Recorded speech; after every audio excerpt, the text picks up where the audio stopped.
Bonjour tout le monde, on se retrouve aujourd'hui, en fait, petite vidéo spéciale, parce que je me suis dit, Kickstarter, parfois c'est l'amour fou, parfois c'est pas ça, hein? En fait, il y a beaucoup de projets, surtout dans les jeux de société, du moins c'est pas mal les seuls que je suis.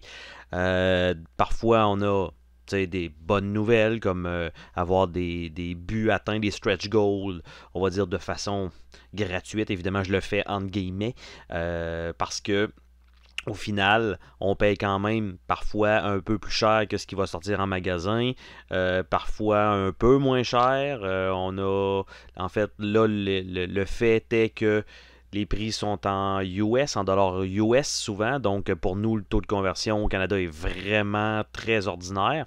Donc, on paye quand même un bon prix, presque, je ne vais pas dire le double, mais je crois que le taux de change était à 70 sous pour le dollar américain. Donc, ça fait quand même extrêmement mal. Il fut un temps où c'était un peu mieux, mais bref, ça a redescendu un petit peu. Donc, la valeur qui est donnée pour certains jeux, parfois, est pas nécessairement équivalente à ce qu'on va pouvoir trouver en magasin. Je sais qu'il y a des compagnies comme par exemple Cool Mini or Not, Simon, Common Game. En fait, eux, je sais qu'ils donnent beaucoup de matériel lorsqu'ils font des campagnes. Et donc, souvent, c'est quand même plus avantageux, par exemple, de payer 90$ US avec Simon qu'avec une autre compagnie qui va nous donner peut-être un peu moins de choses, mais si on attend que le jeu sorte en magasin, vous en avez souvent assez pour votre argent.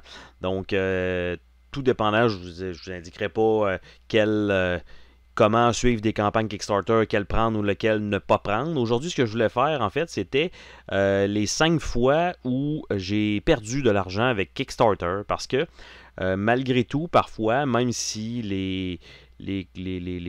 vais dire, les créateurs ont un bon background, la campagne est super clean, il arrive parfois que malheureusement, on n'a pas de livraison et c'est pas comme si le but n'est pas atteint et que votre argent n'est pas prise. Là, c'est oui, le but a été atteint et il y a eu des gens de floués en grande partie. Donc, je vous présente les 5 campagnes que je sais qui ne verront jamais le jour. En fait, il y en a une particulièrement que je sais qu'il y a des gens qui ont reçu, ou 2 qui ont reçu des possibles copies. 3 que c'est clairement que non. Et j'ai un petit bonus de 2 jeux qui sont, je vais dire, présentement, selon le délai de temps, plutôt dans la merde. Il y a pire, il y a des accros, des trucs qui sont pas livrés nécessairement dans des jeux, des reprints à faire de plateaux qui sont toujours pas rendus. J'ai omis ces petites erreurs-là qui feront peut-être partie d'une autre vidéo dans les... du moins que je pourrais appeler... probablement un genre de top 15 ou top 20 des erreurs actuelles de Kickstarter, dans mes Kickstarter lesquels j'ai fait partie. Donc, je vous présente les campagnes à laquelle j'ai participé. Donc, évidemment, vous voyez ici, ça n'a aucun lien, c'était vraiment juste pour avoir la page de Kickstarter. Donc, la première sur laquelle j'ai embarqué, c'était quasiment dans mes premiers balbutiements de Kickstarter, et ça s'appelle Tavern Brawl et Fantasy Bar Fight Game. Et en fait, on voit que c'est en train de tout foutre le bordel. Et les images étaient des personnages, en fait, avec tous des visages noirs, tout ça comme ça. Tous les personnages étaient comme une genre de silhouette, des ombres.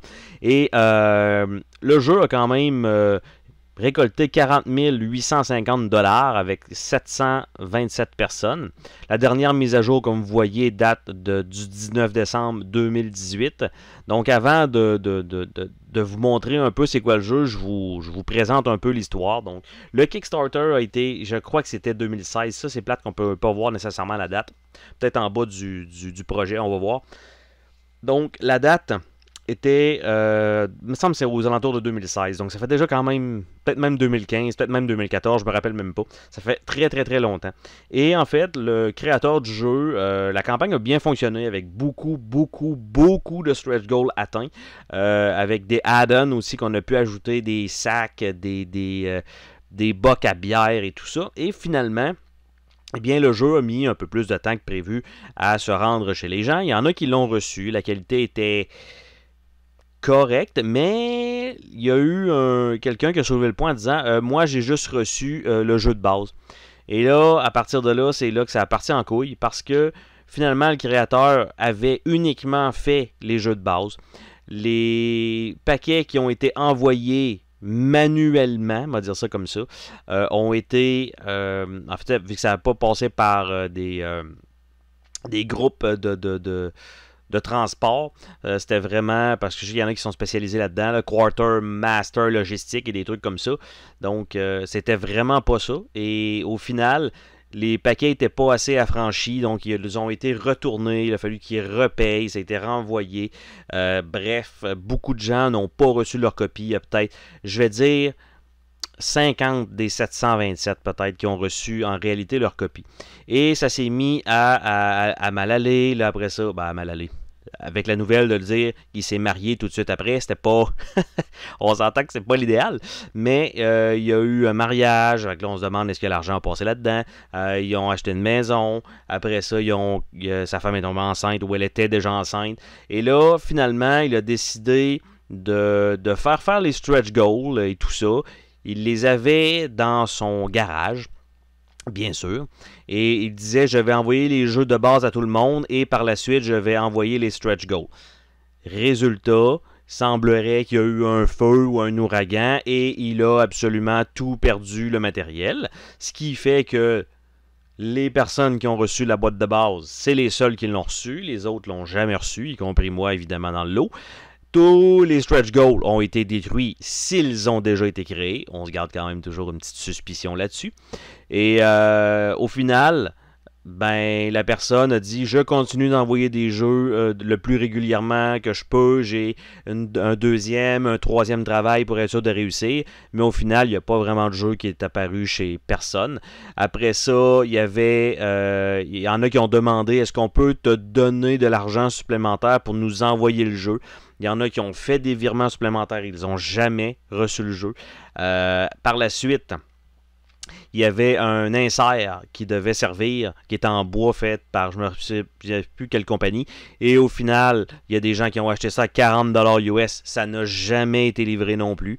Donc, ça a été le foutoir total et il a continué jusqu'en décembre 2018 à donner des nouvelles comme quoi c'était pas facile mais qu'il continuait tranquillement avec il y avait des 5, 6, 7 jeux envoyés par mois mais quand on regarde les commentaires il n'y a personne qui reçoit des colis. Donc, c'était totalement faux. Mais le jeu lui-même, en tant que tel, ça me paraissait bien. Moi, vous voyez déjà, c'était une contribution de 90$ US à part du shipping, si je ne me trompe pas. Et la livraison était prévue en décembre 2014. Donc, déjà, en partant, c'est pas normal d'avoir une mise à jour en 2018, si est 4 ans plus tard, littéralement. Mais en plus de ça, c'est qu'on est rendu littéralement en 2020. Donc, on est 2 ans plus tard de la dernière mise à jour. Donc, ça fait extrêmement longtemps. Et c'était un 90$ US qui était tous les stretch goals au complet. Donc, on va voir un peu qu'est-ce que ça donne. C'était un jeu de 2 à 4 joueurs, la version de base, qui prenait à peu près une quinzaine de minutes à jouer. Donc, on choisissait un peu notre armée, on va dire ça comme ça, nos brawlers. Et on avait des petits éléments scénaristiques. Et en fait, chacun des personnages avait des skills, une vitesse, une force de frappe et de la vie, tout simplement. Très, très, très, très, très simple comme jeu. On rentre dans le tas. Je me rappelle même pas si on lançait des dés ou pas. Bref, tu sais, la campagne, déjà en partant, vous voyez, tu sais, c'est quand même pas si mal, là. C'était bien. Project, donc, UE friendly, donc pour les Européens qui n'allaient pas avoir de no extra custom charge, donc pas de frais de dédouanement supplémentaires, c'est sûr, ils n'ont jamais reçu le colis. Donc, on avait des paliers intéressants, comme la version Brawler, qui était le jeu de base. Après ça, on avait le Brawler Deluxe, qui était en fait la version Deluxe. On va voir un petit peu plus loin c'est quoi. Après ça, on avait le Retail, qui voulait avoir 6 copies de la version de base. Après ça, on avait le Epic Brawler, ce que j'avais sélectionné. Donc, c'était la version Deluxe, plus toutes les stretch goals et tous les add-ons. Et après ça, on avait une couple de trucs comme devenir un brawler avec notre propre visage et tout ça. Mais bref, on voit dans la boîte de base 6 plateaux, une vingtaine de cartes d'unités, les standees. Ça, c'était correct. C'était dans le temps que c'était pas des figurines et tout ça. Tout le monde était d'accord d'y aller avec des standees. C'était quand même bien. Une coupe de stands, des tables, bon, des jetons. Là, probablement que ça devait être du carton à la base. Donc, le Deluxe, ce que ça ajoutait, c'est que ça ajoutait, on était rendu à 8 tuiles, plutôt que d'avoir 6, on était à 8. On avait deux tuiles, des demi-tuiles. Donc, on avait aussi des tuiles de cave. Et on avait aussi à l'extérieur, on avait un peu plus d'unités, comme vous voyez, 46. On passait à 26 unités de plus. On avait un bar, on avait des chaises, on avait plus de matériel dedans. On a tous les personnages, donc dans la classique, dans la Deluxe. Vous voyez qu'on avait atteint quand même plusieurs paliers, tout ça.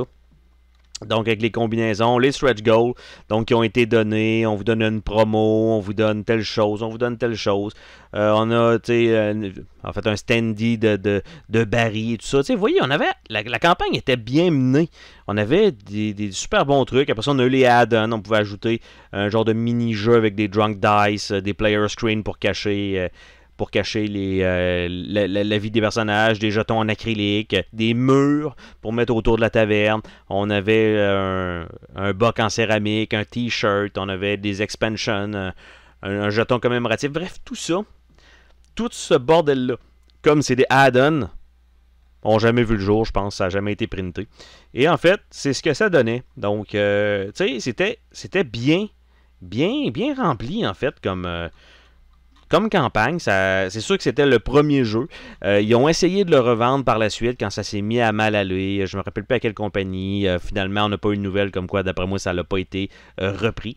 Mais bref, la grande majorité des gens sont très insatisfaits. Les commentaires sont assez poussés comme quoi c'est quasiment insultant envers le créateur du jeu. Et en fait, on ne sait jamais comment ça se termine, mais je suis sûr et certain que quand il se connecte, s'il se connecte encore, ben, tu sais, on va regarder, voir s'il s'est reconnecté depuis. Dernière connexion, le 14 août 2019, donc ça fait plus d'un an que ce compte-là s'est connecté. Donc, on s'entend que ça ne fera jamais le jour, j'aurai jamais ce jeu-là sur ma table de jeu. Deuxième projet. Ça a l'air à peu près d'un jeu un peu louche, mais au final, pas du tout. En fait, Zero Agent avait été mené par Avatar Game. Déjà, c'est un nom assez générique qui a engrangé 93 650 $, quand même un bon montant, avec 810 contributeurs. Donc, c'était un jeu dans lequel, il me semble, on pouvait combiner des objets pour en faire des meilleurs. Jusque-là, c'est pas comme wow. C'est sûr que ça date d'il y a quand même extrêmement longtemps. La dernière mise à jour date de 2016, donc ça fait quand même un petit bout que ça avait été promis. Et en fait, dans l'histoire et tout ça, c'est un big scam parce qu'on voit Candy et Cola guest appearance, qui était un personnage de Level 99, donc la compagnie. Et au final, quand on a plus tard regardé avec Level 99, ils ont dit qu'ils n'avaient jamais donné les droits à cette compagnie-là d'utiliser leur personnage. Donc en plus de ça, ça part mal. Mais la compagnie semblait avoir une bonne campagne, on va la voir tout à l'heure. Et à un moment donné, lors du développement du jeu, qui semblait être assez avancé, ben au final, ça a été non, on peut pas vous parler, on peut pas avancer parce qu'on a présentement une poursuite par, on peut pas dire qui, mais il nous traîne en justice parce qu'il semblerait qu'on a copié des designs, quelque chose comme ça. Fait que là, on s'est dit, ben c'est peut-être un jeu japonais qui a été acheté, au lieu d'avoir pris une traduction, d'avoir payé les droits, ben ils ont tenté de reprendre un peu le même concept, mais de le développer en version anglaise. Et au final, ils sont revenus 2 mois plus tard en disant, c'est beau, ça a été réglé hors cours, on va pouvoir commencer à travailler sur le projet, et à partir de là, plus rien depuis novembre 2016. Donc très très très ordinaire. Ma contribution était d'un 30 $ US ou plus. Cependant, j'avais upgradé, si je ne me trompe pas, mon montant dans le Pledge Manager. Donc c'est plus le 30 $, c'est un petit peu plus haut. Ça devait être le 95 $, ou le 105 en fait, qui n'était pas le Early Bird, donc pour les premiers arrivants. Donc, c'était un 105 $ US que j'ai perdu avec cette campagne-là, en fait, qui devait embarquer la majorité des stretch goals. Donc, si vous aviez tout ça, vous avez manqué la campagne, voici comment vous pouvez récupérer le jeu. Donc, encore une fois, vous allez voir que la campagne était super bien menée. Donc, on voit déjà Zero Agent, on voit le matériel du jeu, donc une coupe de dés, on a donc les plateaux et tout ça. Très, très, très basic. Donc, première petite boîte. Après ça, le full mission tier, qu'est-ce que ça rajoutait? Bon, une figurine du personnage et tout ça. Après ça, là, ça nous indique, on a débloqué tel personnage, tel ennemi et tout ça. Le gameplay, ça nous indique un peu, ok, ça va avoir l'air de quoi. Les objets, les cartes d'objets, les miniatures qui étaient développées. Tu sais, il y avait du travail. On a les règles qui étaient là, probablement qui sont plus accessibles maintenant. Donc, les buts qui avaient été atteints, les add-ons possibles. Donc, tout était là. On a le Candy and Cola Mini ici, donc qui devait pas être là. Donc, en fait, je crois que j'avais pris ce bundle-là, mais peut-être sans les figurines. Bref, je me suis dit, les jetons de carton, ça va être en masse, ça va être moins cher. Et on a tout ça, donc comment il y a de figurines avec le matériel, qu'est-ce qu'on a de déverrouillé, toutes les images. Donc, somme toute, il y a quand même eu 800 quelques personnes qui ont été flouées par Avatar Game, qui est aussi communément appelée, je crois que c'était Christine Zhang. Donc, si c'est bel et bien son vrai nom, si vous la voyez quelque part, vous pouvez toujours lui donner une petite claque en arrière de la tête. Donc, c'était un peu ça, un peu ça la campagne. Donc, c'est tombé totalement dans l'oubli. Donc, une autre centaine de dollars US perdus dans la foulée de Kickstarter. Évidemment, toujours, on n'a aucun présentement. Je crois que c'est encore comme ça maintenant, malgré qu'il y a quelques pays qui sont dotés maintenant d'un petit peu plus de moyens pour être capable d'aller chercher ces individus. Mais vous allez voir que ça se passe encore malgré tout. Donc, ça date quand même, encore une fois, 2014-2015. Donc, ça fait quand même, je vais dire, plusieurs années. Par la suite, nous avons Heist to Paradise, the dice game where crime pay. Donc, on a eu un 9479$ pour 193 contributeurs. Pas pas une grosse campagne, mais c'était ce qui me semblait être un jeu de quelqu'un qui voulait démarrer dans les jeux de société, qui avait un concept intéressant, qui voulait faire un jeu de dés assez simple, concept correct. Je me suis dit, pourquoi pas le soutenir? Et là, on voit que c'était créé par Lamp Link Game. En fait, ça a été racheté. On va dire le concept a été racheté. En fait, le jeu, il y a eu un certain développement. Il devait avoir des copies envoyées en priorité, on va dire ça comme ça, qui devaient être faites à homemade. En fait, probablement qu'une imprimante 3D. Et envoyé à certaines personnes donc qui choisissaient un certain palier, et c'est ce que j'avais choisi, et j'ai rien reçu comme la totalité des gens de cette campagne. Et en fait, avec tout ça, un peu plus tard, comme la personne probablement ne savait pas comment s'enligner dans le développement d'un réel jeu, donc pour y aller, je vais dire, en mass market, ils ont décidé de vendre leur idée ou leur jeu ou de créer la compagnie Lamp Link Game. Mais on voit que la dernière mise à jour date de 2005, qui était une annonce de Lamp Link Game qui disait on a repris le flambeau, vos jeux vont s'en venir éventuellement. Et je peux dire que dans les commentaires, c'est encore une fois une débandade d'insultes envers le créateur. Bref, qui s'est fait la malle avec un malheureux 9500$. Tu sais, dans la vie de tous les jours, maintenant, 9500$, on fait pas grand chose. Tu peux à peine t'acheter, je vais dire, un véhicule qui a une certaine allure à ce prix-là. C'est même pas un véhicule neuf. Donc déjà en partant, c'est pas super. Donc désolé, petite gorgée d'eau vu que je déblatère quand même beaucoup aujourd'hui. Donc, la campagne elle-même, j'avais choisi un 44$ US que je ne reverrai jamais.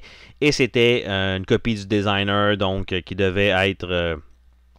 les 100 premiers jeux qui devaient être faits allaient être envoyés parce que un des 100 premiers qui sont déjà prêts à être envoyés lorsque la campagne va se terminer.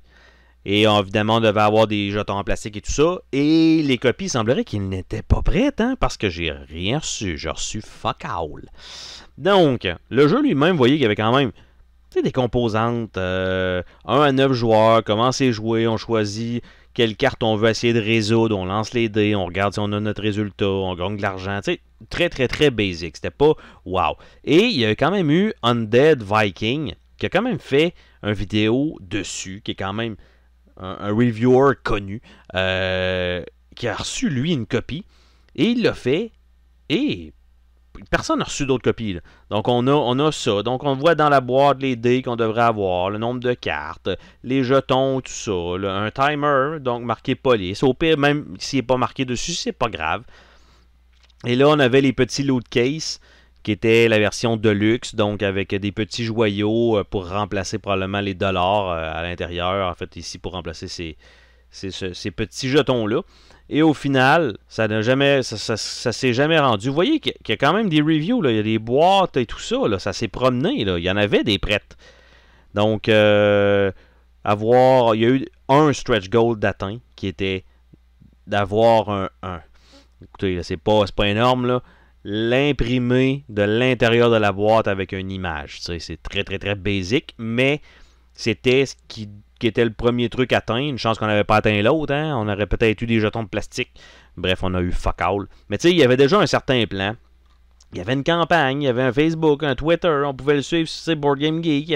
On a des designers qui sont là. Regarde, Corey Lamp. Et là, c'est Lamp Link Game. Fait qu'on se doute que c'est un peu lui. Ça l'a jamais continué. Donc tout ça, toute sa campagne, encore une fois, malgré un certain amateurisme, bien sûr, dans le visuel, qui ne me dérangeait pas nécessairement à l'époque, sans me dire que ça me mettait en confiance, mais je me suis dit, au moins, si ça peut aider à avoir un premier jeu déjà, et parfois, comme par exemple Clash of Cards, qui est un excellent titre, et si c'était pas d'avoir fait un Kickstarter qui a fonctionné, la compagnie, je pense qu'ils sont rendus à 3 ou 4 jeux maintenant. Pour l'instant, c'est tous des succès. Ce ne sont pas des grands jeux, c'est pas grandiose à toutes les fois que vous allez jouer, mais c'est toujours très plaisant. Donc, ça aurait été cool que ça se passe pour celui-là. Malheureusement, encore une fois, le designer s'est foutu de notre gueule pour 9500$. Donc, encore une fois, un autre qui va, si on se fie au karma, probablement y arriver malheur à un certain moment donné. Attention, je n'ai pas souhaité ça. Je vais juste citer des paroles, en fait, de proverbes classiques. Et voilà. Donc, vous pouvez vous dissocier de mes propos. Et voilà.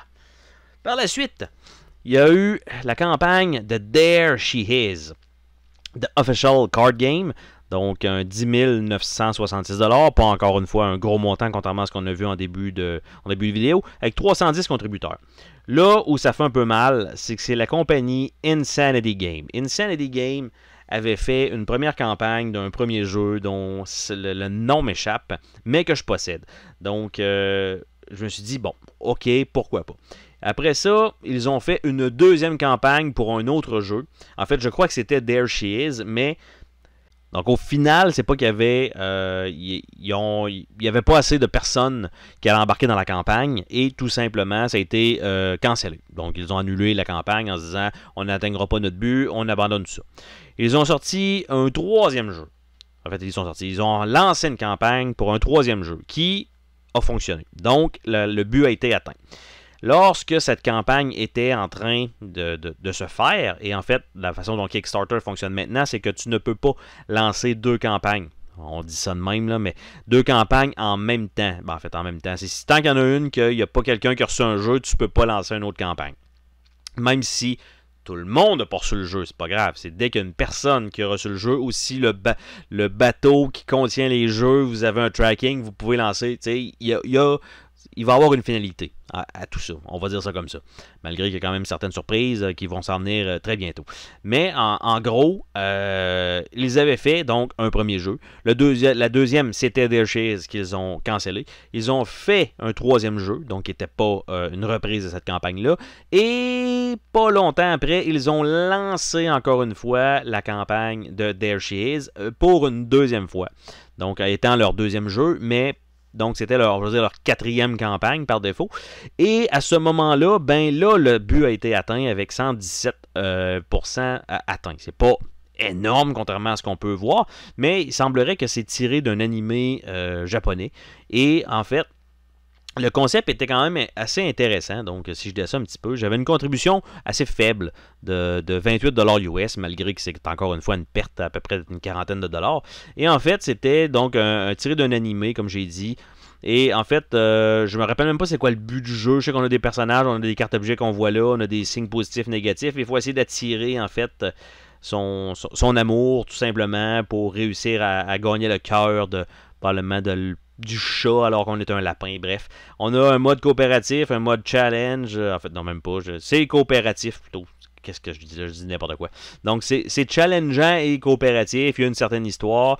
Donc, je me suis dit, pourquoi pas un jeu co-op? Parce que leur autre jeu était il était correct, là. C'était pas... il y avait un petit peu trop... Il fallait se souvenir de trop de chiffres. On va dire ça comme ça. Et là, je me suis dit, bon, pourquoi pas? La première campagne n'a pas fonctionné, ou je n'étais pas embarqué dedans, j'avais pas vraiment regardé nécessairement la campagne. Quand j'ai vu le logo comme ça, je me suis dit, c'est pas pour moi. Puis là, finalement, j'ai regardé un peu comment ça allait se passer dans le jeu. Je me suis dit, ok, on ramasse des objets, on essaye de récupérer tout ça. Parfait. Regarde, pourquoi pas 28 piastres, on va y aller. Et finalement, ben, ce qui est arrivé, c'est que le 28 piastres, a servi à fuck all. La compagnie a fait faillite, contrairement aux 3 premières. Donc, les 3 premières, il y en a un qui c'était un individu. En fait, il y en a 2 qui étaient des individus seuls et que ça n'a pas abouti. Et un que c'était fort probablement une compagnie ou que c'en était vraiment pas une et c'est juste un individu qui a essayé de voler tout le monde. Encore une fois, on avait encore quelqu'un qui avait reçu une copie, donc tu sais, le jeu était quand même développé, on va dire ça comme ça. Il restait juste à le faire et la compagnie Insanity Game, tout simplement, ont fait faillite. Donc, tous les gens de cette campagne-là ne recevront rien. Et les gens de la campagne du 3e jeu, eux aussi ne recevront rien parce qu'ils ont fait faillite avant de remplir tout ça. Pour ce jeu-là, il y avait une des personnes qui était attitrée au jeu, qui faisait les images, et il a tenté quand même de récupérer sensiblement le jeu pour le mettre en print and play, et malheureusement n'a jamais réussi à avoir accès aux documents qu'il avait donnés donc à la compagnie. La compagnie n'a jamais voulu les faire un release là-dessus non plus. Et donc, tout simplement, c'est perdu pour les 310 personnes. Il y en a eu qui ont eu certaines copies, exemple comme Heist to Paradise et Tavern Brawl. Là, c'est absolument personne a reçu une copie, sauf les reviewers, pour ceux-là qui ont, du moins, on en a vu un au moins qui en avait reçu une copie, mais c'était quand même la 2e campagne, donc on se doute qu'il devait déjà avoir préparé un prototype.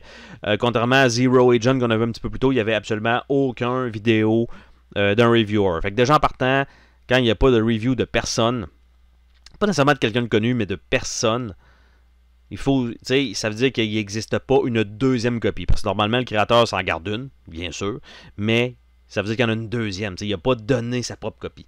Donc, en se disant ça, ça veut dire qu'il est capable d'en faire un certain nombre. Même si ce n'est pas de la qualité, on va dire, de gros studios, il est quand même capable d'en faire. Donc, le jeu est prêt. Là, dans ce cas-ci, on se doutait on pensait que ça allait être correct. Et au final, faillite totale de la compagnie. Et on voit la dernière mise à jour, date de 2018. Encore une fois, ça fait quand même 2 ans de ça. Et le dernier, mon 5e aujourd'hui, qui était... on voit que c'est quand même récent. Donc, 2019, Mangrove Game. Donc, un jeu de course qui semblait très prometteur. Hollywood Dead Race, donc avec des personnalités connues qui se bataillent sur un circuit en se tirant dessus et tout ça. Et tous les caméos semblaient très très cool. Tout le monde a embarqué. Il y a quand même eu un 80 000 € de récolté. Donc pour l'instant, ça fait quasiment un 120 000 presque canadiens. Donc un très très gros montant pour 1452 personnes. Et au final, Mangrove Game a été incapable de publier le jeu. C'est-à-dire en fait, Mangrove Game était plutôt le publisher du jeu, parce que le jeu appartenait à quelqu'un d'autre et cette personne-là lui avait prêté les droits en moyennant évidemment une certaine récompense pour pouvoir lui faire une campagne Kickstarter et dépendant du montant qu'elle a gagné, tout simplement peut-être, on dit peut-être se partager les gains ou du moins en ramasser une certaine partie parce que lui, dans le fond, il vendait son jeu tout simplement. Donc c'est un peu la façon que ça fonctionne. Dans le jeu de société, tu as une idée, tu fais un prototype, tu l'envoies à une compagnie, tu achètes ton jeu, c'est terminé. Soit tu as des royautés dessus ou tu l'as vendu pour un montant fixe. Bref. Donc, la personne, c'était un certain droit pour un certain nombre d'années, donc pour 1 an. Donc, si la personne ne faisait rien avec 1 an, les droits étaient simplement retournés au créateur, mais le jeu était créé par quelqu'un d'autre. Le jeu n'était pas créé par Mangrove Games. Donc ça, c'est ce qu'il faut savoir. Et en fait, la campagne a bien démarré. Il y a eu des stretch goals qui ont été atteints. Tout le monde était bien craqué. Premier mois, une fois que la campagne est terminée, bon, on a des complications avec, là, je me rappelle pas quoi, les taxes, la séparation, le Brexit. Là, j'étais comme, voyons, qu'est-ce que ça a rapport là-dedans? Puis là, au final, tout ça, ben là, j'avais pas calculé ça dans les frais. Puis là, ça s'enlignait sur quelque chose qui avait pas de sens. Et, je vais dire, 2 semaines après, aucune réponse du créateur et tout ça. Et on se ramasse un petit peu plus tard que non, le jeu est trop gros, c'est trop ambitieux, on sera pas capable de le livrer. Ben oui, c'est ça. Garde l'argent, puis retourne chez vous. Écoute, erreur de débutant, on dit ça comme ça. Retourne avec ton 120 000 $, puis pas de trouble. Non, tu fais pas ça, là. Fait que là, la personne s'est dit, bon, je vais leur dire que, je vais espérer que c'est tous des petits blaireaux, là. Bon, est-ce que c'est correct si je vous dis je ne serai pas capable de livrer le jeu, puis je me dégage de toute responsabilité? Non, franchement, t'es un esti de cave, là. Si tu penses ça, là, c'est non. Fait que là, résultat, il a tenté de faire ça. Fait que là, les gens ont fait, non, regarde, tu vas nous rembourser tant qu'à pas livrer le jeu. Fait que là, lui, il s'est dit, ben parfait, écoute, je vais essayer de vous rembourser le plus que je peux. Mais là, il y a eu Kickstarter qui a pris ma partie, là, parce que Kickstarter ramasse un certain pourcentage. Puis là, ben, le truc dans lequel on allait avoir les pledges, ah ben là, celui-là, il prenait aussi une cote. Puis là, il y a l'impôt, puis là, il en mettait. Fait que là, on a fait, OK, là, déjà en partant, bon, ça se peut qu'on n'aille pas le montant qu'on avait décidé de mettre dans le projet, mais à tout le moins, si tu nous ordonnes un 50%, on n'aura pas tout perdu. T'sais. Fait que là, il s'est dit, parfait, je vais embarquer dans les démarches pour rembourser tout le monde. Ben oui. Tu sais, mettons, là, moralement, là, OK, t'es chez vous, OK, tu te dis, moi, j'ai 120... Ben là, mettons que c'est pas 120. Mettons que tu as 100 000 là, avec tout ce qui est enlevé. Il me reste 100 000 $. J'ai le choix. Je peux, dans mon infime bonté, le redonner à tout le monde. Avoir la paix d'esprit, bien dormir. Ou je peux me dire, ben personne me connaît, qui mange toute de la merde, moi je garde le cash, fuck you tout le monde. Ben c'était la deuxième option. Fait que là, petit doigt d'honneur à tout le monde, plus de réponse, plus rien, il s'est fait la malle avec le 100 000 $. Et ça fait quand même pas longtemps, parce qu'on voit la dernière mise à jour date de 2019. C'est quand même un projet récent, donc ça fait à peu près 1 an et demi. Et la personne qui s'occupait, qui avait créé le jeu, ben aurait fini par récupérer ses droits, parce que la compagnie Mangrove a fait faillite. Donc en faisant faillite, ben tout simplement, ce qui arrive, c'est que les droits sont retournés donc au créateur. Sauf que là, lui s'est dit, ben ok, je vais faire une campagne à part pour mon propre jeu. Mais là, tout le monde s'est dit, non, là, on va pas embarquer dans ta campagne de marde, là. C'est pas vrai, si t'as la lance, on s'en va tout sur ton profil, puis on va tout blaster la campagne. Il n'y a pas personne qui va remettre du cash là-dedans. On a tout perdu. Il y a absolument personne qui a reçu un sou qui a été dépensé dans cette campagne-là. Personne n'a rien reçu. On ne remettra pas encore un 50, 60, 70$ dans ta campagne, là, dans ton jeu, alors que tu as encore une chance toi aussi de faire la même chose. Malheureusement, c'est un dommage collatéral. Parce que peut-être que le gars a rien à voir là-dedans, lui était plein de volonté, il s'attendait à avoir son jeu sur les tablettes, et c'est pas arrivé parce qu'il a fait confiance à la mauvaise personne. Malheureusement, il est hypothéqué et je pense que jamais il va pouvoir faire ça. Par contre, il pourrait peut-être vendre son jeu à une compagnie. Si le jeu est assez bon, il sera sur les tablettes alors que ça sera ça. Malgré qu'il n'y a personne qui va vouloir s'associer avec une campagne qui a fait 120 000 $, et je répète, 80 000 €. Il n'y a personne qui va vouloir s'associer avec ça en mettant ça sur les tablettes, puis quand ils vont voir... Je vais dire la chasse aux sorcières qui est dans les commentaires. Là. Je peux vous dire que l'adresse du créateur de Mangrove, là, pas du jeu, mais de la compagnie Mangrove. L'adresse où il habite, sa compagnie, tout ça a été sorti dans les commentaires. Et je peux vous dire que c'est assez choquant. Et s'il y a des gens qui veulent se faire justice eux-mêmes, j'en serais pas étonné. Donc, ça a très très mal viré pour quelque chose qui semblait très très très très cool comme projet. Moi, j'avais un 50€, donc environ 70-75$ canadiens. Dans le tas, on avait 15 stretch goals latins. Donc, dans tout ça, vous voyez, on avait eu Al Cicatriz, donc le Al Pacino. On avait eu The Goal Hunter pour les Ghostbusters, Stanley Church pour Starsky et Hutch, Nambo et Matt Brick pour Rambo et comment il s'appelle, John Matrix dans Commando. The Jazz Brothers, donc des Blues Brothers, Lazy Fluke, donc de Duke of Hazzard. On avait juste Catherine, qui était, en fait, c'est Christine, mais qui a juste le véhicule. Donc, on avait eu tout ça. On pouvait aller voir une page en français. On voit les personnages. On a Optimus Prime. On avait une Lara Croft, si je ne me trompe pas. Mr. T. Le docteur dans Back to the Future. Je crois que ça, c'est K2000. E.T. Celui-là, ça me dit pas grand-chose parce que c'est un petit peu trop loin. Ça doit être genre Selma ou Selma et Louise. Bref, celui-là. On a Batman. Donc, on a la course en tant que telle. Vous voyez que c'est un genre de grid avec des plateaux. Donc, on avait quand même... On avait de quoi faire. Quand même... Tu sais, beaucoup de contenu. On voit ici des zombies qu'on peut rouler dessus. En fait, c'est plus le genre de Michael Jackson.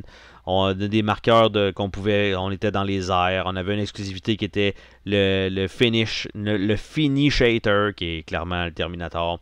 Donc, on avait beaucoup de trucs d'atteint. Qui était, vous voyez la campagne encore une fois, très bien menée, super jolie. On avait un livre avec tous les personnages à l'intérieur, un playmat, des trucs, le Legacy Championship Pack avec des personnages supplémentaires là-dedans, des trucs unlockés dans cette boîte-là d'expansion. Donc, comment ça jouait, on fait le circuit, on choisit notre personnage, on joue un peu, on utilise des capacités spéciales, on gagne des jetons, on utilise des armes, bref. Franchement, le jeu donne envie. Et encore là, on a eu quelqu'un qui a reçu une copie ici, encore ici, encore ici. T'sais, vous voyez que même, regarde, vous voyez, il y a eu Ludo Chrono qui est... eux font quand même extrêmement beaucoup de vidéos donc annuellement sur les jeux et les règles et tout ça. Et il y avait quand même... Il avait passé là, donc pour la campagne en français. Donc, tu sais, il y en a là, il y en a du stock là. C'est pas juste comme, hey, c'est balancé, c'est comme ça. Tout était là. Et dans le fond, le publisher nous a chié dans les mains. Julien Charbonnier, son nom est là, Julien Charbonnier, je le répète, Julien Charbonnier. Et en fait, l'autre personne, c'était Phil Vizcaro qui essaye de récupérer son jeu, mais je crois qu'il ne sera pas capable de refaire une campagne. Personne ne va vouloir embarquer là-dedans. Donc c'est un peu ça, en fait, les 5 campagnes pour lesquelles j'ai clairement perdu de l'argent. Ça, je sais que la compagnie a fait faillite, donc mon argent est perdu. There She Is, la compagnie a fait faillite, je ne reverrai jamais mon argent. Heist to Paradise, ça fait trop longtemps. Je sais très bien que les jeux sont pas en construction, puis que je vais recevoir ça à un moment donné. Regarde, je crois pas non plus au Père Noël. Zero Agent, c'est aussi mort. Et Tavern Brawl, ben on voit que c'était 2018 la dernière update. Même constat de ce côté-là. Il reste deux petits bonus aujourd'hui, en fait, malgré que je déblatère beaucoup depuis tantôt. Mais il reste 2 petits bonus présentement qui n'ont... Ça fait quand même longtemps que la campagne est terminée. Ça fait longtemps que ça aurait dû être livré. Et je me suis dit, je vais faire un petit bonus. Ce ne sont pas des trucs que, ah oui, il y en a un que oui, il y a des copies, mais je pense qu'il faut quand même en parler. L'autre n'a pas de copie encore. Et dans le temps, c'est anormal. C'est anormal où on est rendu. Le jeu devrait avoir été livré depuis déjà, je vais dire, une bonne année certainement, compte tenu du matériel. Et c'est toujours pas le cas. Donc le premier, il s'agit de Dated Dice Second Edition. Alors, Dated Dice, vous voyez, 248 878 livres britanniques ou livres sterling, bref. Je connais pas vraiment mes symboles, mais vous voyez ici, donc si vous voulez me reprendre, écrivez-le dans les commentaires. Pour 4000 grosso modo arrondi, 4000 contributeurs, donc beaucoup, beaucoup, beaucoup de personnes. Ce qu'il faut savoir, c'est que la compagnie qui publie le jeu, c'est World Forge Game. World Forge Game, j'ai un autre jeu qui sont deux. Je sais qu'ils ont 2-3 campagnes aussi qui ont été activées en succession. Bref, une nouvelle compagnie. Et le jeu, deuxième édition, j'avais déjà eu la première édition de ce jeu-là. Et je sais qu'il y avait eu un très très gros problème en fait avec, je sais pas si c'est le créateur, mais en fait, c'est un truc qui est toujours depuis longtemps le bordel. Et DD Dice avait eu certains problèmes avec, je ne sais pas si c'était le langage français ou anglais, lors de la sortie de la première édition. Il y avait, en tout cas, je sais qu'il y a une histoire en arrière du jeu et ça avait mal été, malgré que le jeu est quand même sorti en magasin, mais il y a une historique en arrière de tout ça. Il y a aussi Airborne in Your Pocket, qui est un jeu à part créé par le même créateur, mais que lui, c'était un petit jeu qui était, si je ne me trompe pas, par Indie and whatever. C'est une compagnie qui font des jeux en clamshell, donc en box moulée en plastique transparent. C'est dégueulasse, visuellement c'est dégueulasse, mais les jeux normalement sont pas si mal, mais s'il avait été un petit peu plus tweaké avec un meilleur matériel, c'est sûr que ça serait vendu mieux, mais au moins le jeu est disponible pour peut-être une quinzaine de dollars. Et si je ne me trompe pas, Airborne in Your Pocket, qui est un dérivé de Zombie in Your Pocket, qui est le même format, en fait, a peut-être sorti dans le passé, et par la suite, le Airborne in Your Pocket, ils ont fait une campagne, si je ne me trompe pas, Kickstarter, qui a quand même bien fonctionné, mais qui n'a malheureusement jamais été livré aux gens qui avaient payé pour le Airborne in Your Pocket. Et donc, à ce moment-là, dans l'historique, c'est que le créateur, le publisher, World Forge Game, lorsqu'il est arrivé à publier le DD Dice Second Edition, probablement, je le sais pas, personne sait ça, c'est moi qui invente des choses. Il y a eu une idée à un moment donné, je sais pas si ça vient d'eux, si ça vient du créateur, de ramener le jeu Airborne in Your Pocket en tant qu'achat supplémentaire dans cette campagne-là, et aussi tous les gens qui ont été semi-floués, on va dire ça comme ça, de la campagne Airborne in Your Pocket, d'avoir accès à aller chercher leur jeu par cette compagnie-là. Là où c'est dérangeant, c'est que c'est le même créateur du jeu lui-même en arrière, qui n'est pas World Forge Game. Là. Ça, c'est vraiment juste le publisher. Donc, déjà, tu as une bonne irritation en partant, et tu décides, toi, d'aller embarquer dans une autre campagne d'un jeu qui t'intéresse peut-être pas, ou peut-être que oui, mais mettons qu'il t'intéresse, puis là tu te dis, c'est pas pire, au moins je vais avoir aussi mon autre jeu. Et là, tu as les gens aussi qui arrivent de nulle part, qui sont pas au courant de cette polémique-là en arrière, des gens qui sont pas contents, qui arrivent dans cette campagne-là, qui font comme moi par exemple, DD Dice deuxième édition. Cool, parfait, DD Dice, hein, j'avais quand même pas détesté la première édition, quoique j'avais trouvé un peu facile le jeu. Là je vois, ok, avec des expansions, ok, il y a du stock, fait que là je me suis dit, ok, regarde, je vais y aller, je vais embarquer dans la contribution, là, avec un 60 livres britanniques au sterling. Je n'ai aucune idée. C'est ça, à peu près 80$. 80$ canadiens, c'est réglé. Donc là, ça inclut DD Dice et War Stories et les stretch goals. Et après ça, c'est marqué que ce pledge est disponible en anglais, en français ou en espagnol. Et on doit choisir, évidemment, au final, dans le pledge manager, quelle version on veut. Bref, ça, c'est pas vraiment important. Et là, puis on a le shipping qui va être sélectionné après. Et là, quand on regarde la campagne, là, on a du stock. Parce qu'on a l'historique de DD Dice tout court. Il y a des gens qui ont joué à ce jeu-là qui se disent, une deuxième édition, ça va être génial. On va avoir un paquet de matériel et tout ça. Donc, pour 60$, le format que moi j'avais pris, donc 80$ plutôt. Donc, on avait un paquet de cartes, les dés, les plateaux de jeu sur lesquels on va jouer, les trucs de ressources. Vraiment très, très cool. Après ça, on a tous les stretch goals. Là, on parle de 330 cartes, 27 dés et 12 battle maps supplémentaires. un mode campagne, un last man standing, des DD Pocket Rules, des tokens, 3 ressources cards et un sac de dés. Fait que déjà, vous voyez qu'en termes de stretch goal, c'est overkill. Pour des compagnies qui débutent, même si c'est quand même un gros jeu, c'était ambitieux. Donc, il y a eu tout ça comme matériel supplémentaire. Donc, vous voyez, là, ça, c'est des stretch goals que ça s'appelle.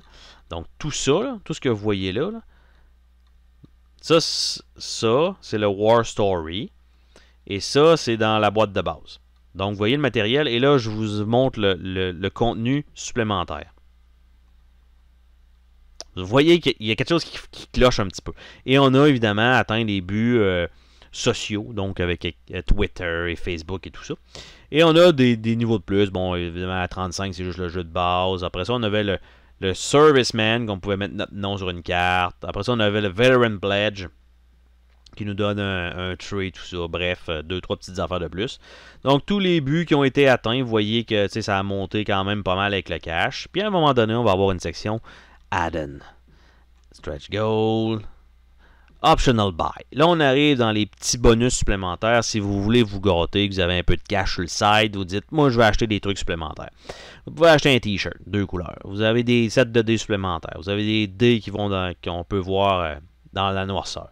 Vous avez des dés de couleur. Vous avez un autre type de dés, Pearl Essence, un autre set. Ça, vous avez les bagues, les sacs de type messager. Ça, vous avez l'upgrade pack de la première édition vers la deuxième édition. Quand même intéressant. Hey, 30, quarantaine de piastres quand même. Après ça, vous avez un dice tray en bois si vous voulez. Vous avez le flat tray, donc en genre de petite cuillerette. Vous avez des types de dés différents. Vous avez un dice bag qui est de jeu fourni, mais il y en a un de plus là-dedans.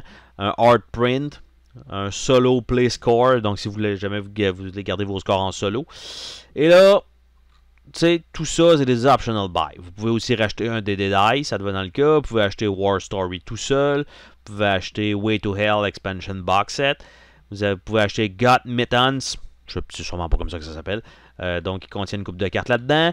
Vous pouvez aussi acheter un pack de cartes de style poker, parce que là, c'est des mini-cartes. Et là, il y en a qui ont fait « Ah, trop petit! » Trop petit. Ben ouais, trop petit. Fait que là, c'est un peu... Parce que ma blonde me dit tout le temps. Ah, trop petit. Fait que ça. Fait que là, vous avez cette carte-là. Fait que là, les cartes comme ça, là, c'est trop petit. Ben là, vous avez, après ça, toutes les cartes que vous allez avoir sélectionnées pour 45 cinquantaine de piastres, 50, 60 piastres. Ben là, toutes les cartes vont être en format poker. Plus simple, plus grosse à lire et tout ça. Vous avez aussi un set de dents en métal, advenant le cas, parce que vous y reste encore du cash. Vous avez aussi, pour environ 140 à 150 $, vous pouvez aussi avoir une caisse en bois, qui était une version limitée, si je ne me trompe pas.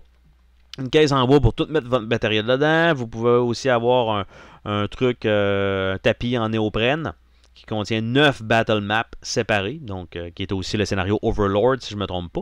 Et là, on a l'historique de DD Dice très très courte. Donc, il avait quand même vendu 11 000 copies, quand même un bon nombre. Après ça, on a des langages, donc disponibles. Et là, on voit les compagnies qui vont s'en occuper en dessous.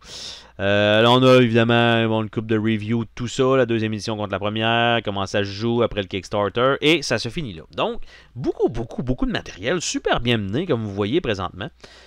Et là, où ça commence à faire mal, c'est que, ben, les gens commencent à recevoir leurs copies. Tout est là, sauf les fameuses cartes grosseur poker que les gens ont commandées, qui est un truc add-on qu'ils ont ajouté de plus. Là, on se ramasse, je vais dire, 1 an plus tard, que les gens ont commencé à recevoir leur truc. Et 1 an plus tard, ben, il y a des gens qui ont reçu, le jeu a commencé à sortir en magasin, et là, moi, de mon côté, j'ai pris une version française. Toujours pas arrivé. Alors là, c'est que la version anglaise était plus prête que les autres, alors que le créateur du jeu est un francophone, si je ne me trompe pas. Donc, ils ont poussé celle-là qui avait le plus de gens. Donc, en premier, les gens ont reçu leur truc. malgré qu'ils ont pas reçu les cartes poker. Donc, tout le monde s'est mis à chialer. Il manque nos cartes. Donc, là, ils se sont rendus compte que finalement, les cartes n'étaient pas nécessairement à bonne place. Il y en avait qui n'avaient pas été faites encore. Là, ils ont tout ramené ça. Ils ont commencé à en envoyer. Fait que je ne sais pas si les gens ont commencé à en recevoir. Je peux aller voir les commentaires parce que sur 9223 commentaires actuellement, il y en a beaucoup que c'est pas content. Et là, on avance un petit peu dans le temps. Et là, on voit, OK, la version française et la version espagnole va finalement arriver à un moment donné et c'est telle ou telle compagnie qui va s'en occuper de la traduction. Et c'est eux qui vont aussi faire, si je ne me trompe pas, le delivery. Notamment pour la version française, il semblerait que ce serait Nuts. Donc, je ne connais pas, mais je les nomme parce que ça fait partie, c'est un fait.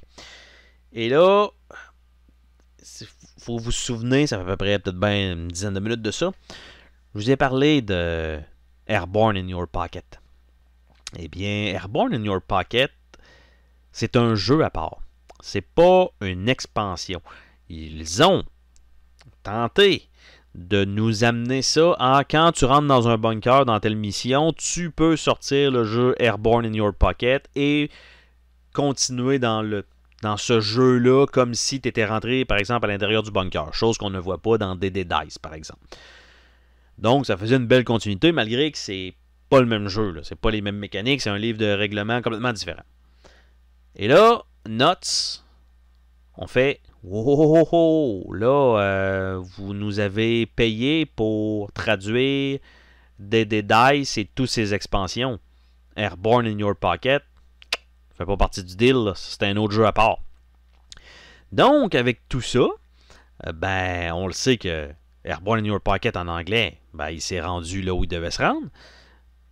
Pour les versions francophones, ben, on ne sait pas si Airborne in Your Pocket a été traduit. Et on ne sait pas si on va avoir au pire une version anglaise. Et on devait recevoir les jeux éventuellement. Bon, à un moment donné. Et là, avec le COVID, la compagnie est à l'article de la mort. C'est-à-dire que il reste une seule personne. Donc, elle, c'est la personne qui a lancé la compagnie, qui a cumulé, encore une fois, 2 emplois. Ça rappelle beaucoup Tavern Brawl, tout ça. Pour pouvoir payer les frais des entrepôts qui contiennent les jeux en attendant que les fucking cartes de poker de merde qu'ils ont rajouté parce que les gens chialaient que les cartes étaient trop petites, que ces paquets-là arrivent pour pouvoir les packager ensemble pour les envoyer, que ça coûte moins cher de shipping. Fait que là, avec tout ça, c'est uniquement ça qui se passe. Là, les versions espagnoles ont commencé à rentrer, je pense, de ce que j'ai pu voir dans les commentaires. Version française, fuck it, personne n'a rien reçu. On sait même pas si sont finis.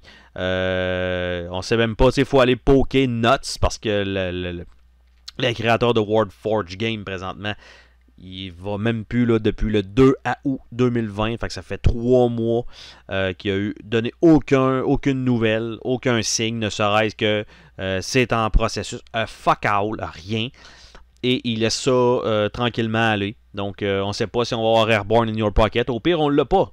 T'sais, je vais avoir perdu cet argent-là de ce jeu-là, mais je vais avoir quand même mon jeu de base. Parce que je sais qu'il y a des anglophones qui ont eu eux, leur jeu en anglais. Donc, ça me pousse à croire qu'à toutes les fois qu'il y a une version francophone de disponible, notamment avec Western Legend, entre autres, et que je chiale toujours sur tous les déballages de leurs produits, ben, je devrais plus prendre de version française, tout simplement. Je reçois tout le temps ça plus tard que tout le monde. Et ça me frustre énormément. Et là, la version anglaise, ben, je l'ai vue sur les tablettes, je l'ai vue dans les magasins en ligne, je l'ai vue partout. Et moi, je ne sais même pas si un jour, je vais peut-être avoir une version française. C'est sûr que tu l'as, ben, elle va arriver plus tard, c'est correct. Mais là, je ne sais même pas si je vais l'avoir. Donc, si je ne l'ai pas, ça va être encore une fois de la perte. Et c'est plus, on parle plus de 60 livres sterling une fois passé dans la moulinette, c'est peut-être plus comme 200$. Donc, j'aimerais beaucoup que World Forge Game commencent à s'enlever un peu les doigts du cul et finissent qu'est-ce qu'ils ont commencé. Malgré que la personne a dit « Ah, ben même moi, je commence à être tanné, je vais essayer de remplir mes obligations et par la suite, probablement que je vais faire briller la compagnie. » Tu vois le genre? Fait que là, déjà en partant, tu sais que ça s'en va vers là. Fait que là, tu sais, ce qui risque d'arriver, là, c'est que, mettons, ils peuvent plus payer pour Nuts qui envoie les jeux, puis ça va rester là-bas, puis on n'aura pas de jeu, puis on va être foutu bien raide. Fait que ça risque de... J'espère que ça sera pas ça, mais ça s'enligne vers ça. Et le dernier pour aujourd'hui, qui est un flag que j'ai dû lever, qui est Sweet Mess. Sweet Mess, déjà avec un nom comme ça, on se doute que ça n'a pas bien été. Quand même 157 000 $, donc c'est quand même un excellent montant, un gros montant pour un 1700 contributeurs. Et en fait, c'est un jeu de type cuisine. On voit encore une fois des reviews un peu partout. Donc même Tom Vassell, qui est extrêmement connu de Dice Tower, donc qui a quand même un vidéo donc de review là-dessus. Donc super belle composante. Vous voyez que c'est ultra coloré, c'est super beau. On devait avoir des inserts avec des trays tout prêts. Vous déployez ça sur la table, c'est réglé. Il n'y a rien d'autre à faire. Donc tout ça, le matériel pour un 50$ US, ben j'avais aussi embarqué une coupe d'expansion, je crois, dans le Pledge Manager.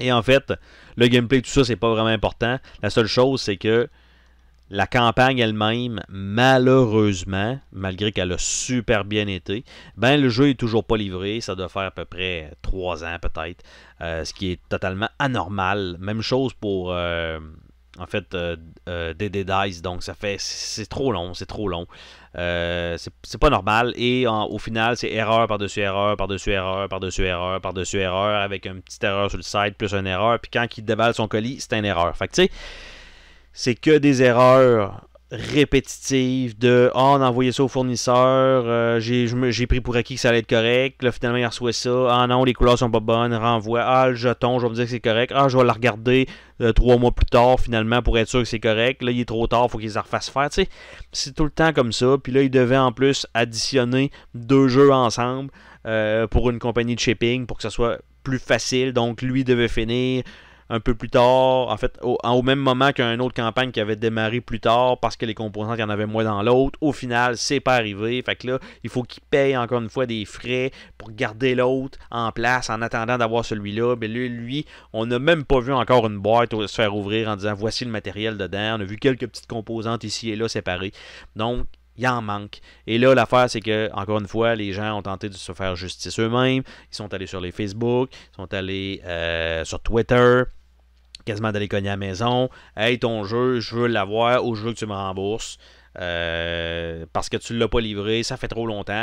La dernière mise à jour, 27 octobre, là, il continue d'être quand même assez actif. Par contre, dans les commentaires, c'est on n'a rien vu, on ne sait pas si le jeu est créé, tout ça. À un moment donné, on se doute que le jeu est quand même en cours de création.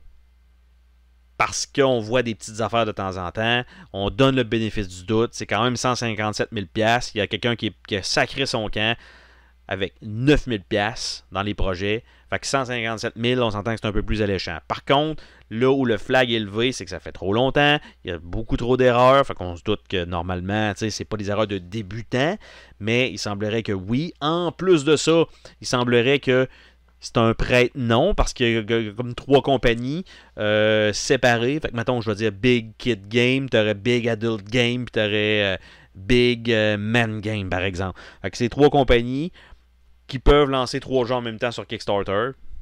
Donc, vu que c'est pas la même compagnie, vous voyez le genre. C'est un peu ça qui s'est passé. Fait que tout le monde a levé le flag en disant hey, t'as pas le droit, tout ça. Tout le monde a flagué la campagne. C'est pas chic, là. C'est vraiment pas chic de la manière que ça se passe. On espère tout avoir un jeu un jour. Mais pour l'instant, rien n'est encore sûr. Donc, ça fait le tour de cette petite vidéo, en fait, de Kickstarter. Petite vidéo qui fait quand même quasiment 1 heure de temps. Ouais, 1 heure de temps. Donc, grosse vidéo aujourd'hui. Et en fait, je crois que Kickstarter, ça commence à s'essouffler tranquillement pour moi, en fait. C'est quand même beaucoup de pertes, tout ça. Surtout les frustrations de voir les jeux sortir en magasin avant d'avoir mes copies et tout ça. Donc, parfois même, c'est plus avantageux juste d'attendre que ça sorte en magasin. Puis d'acheter ça, puis fuck les stretch goals, là. Les 40 figurines de plus, j'utiliserai même pas ça sûrement. Je vais jouer 3 fois, puis ça va finir là. Bref, merci d'avoir écouté jusque-là. Et vous, de votre côté, est-ce que vous utilisez Kickstarter? Et est-ce que vous avez eu le même genre d'expérience que moi là-dessus? Donc, je vous laisse aller dans les commentaires et on se dit à la prochaine pour une autre vidéo. Salut tout le monde! Oh, attends, pars pas de même. Je veux te remercier d'avoir regardé la vidéo. N'oublie pas de t'abonner si ce n'est pas déjà fait. N'hésite pas à laisser un commentaire sur la vidéo, ça me fait toujours plaisir de te lire. Tu peux laisser un petit pouce bleu vers le haut, juste ça, ça fait ma journée. Je t'invite également à visiter mes autres chaînes et à visiter mon Patreon. Merci pour ton soutien.